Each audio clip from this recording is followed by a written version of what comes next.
1 মাস পর রেহানার ফ্ল্যাটে নতুন ভাড়াটিয়া আসে, মারিয়া। ঘর পরিষ্কার করতে গিয়ে আলমারির পেছনে একটা পুরনো পোড়া পুতুল খুঁজে পায়। পুতুলটার চোখ যেন এক অদ্ভুত দৃষ্টিতে তার দিকে তাকিয়ে আছে। মারিয়া হাসে আর বলে, কি অদ্ভুত দেখতে পুতুলটি। পুরনো জিনিসের মধ্যে ভয় নেই, আছে শুধু স্মৃতি। রাত 3টে। ঘরটা হঠাৎ ঠান্ডা হয়ে গেল। জানালায় বাতাস, ঘড়ির কাঁটা থেমে গেছে, আর কোণায় ধীরে ধীরে লাল আলো জ্বলে উঠল। দেয়ালে ছায়া পড়ে, একটা হাতের ছাপ, তারপর সেই দেয়ালে কিছু লেখা ভেসে উঠল।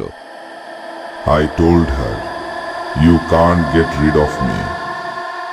সকালে মারিয়া ঘুম থেকে উঠে দেখে বিছানার পাশে ছাইয়ের দাগ, আর একটা ছোট্ট হাসিমুখ পুতুল আবার তার পাশে পড়ে আছে। তার চোখে নতুন আগুন জ্বলছে। সে ভেবেছিল সব শেষ, কিন্তু শান্তি কখনো স্থায়ী হয় না।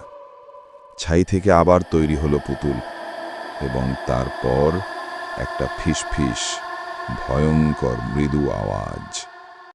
Now it's your turn.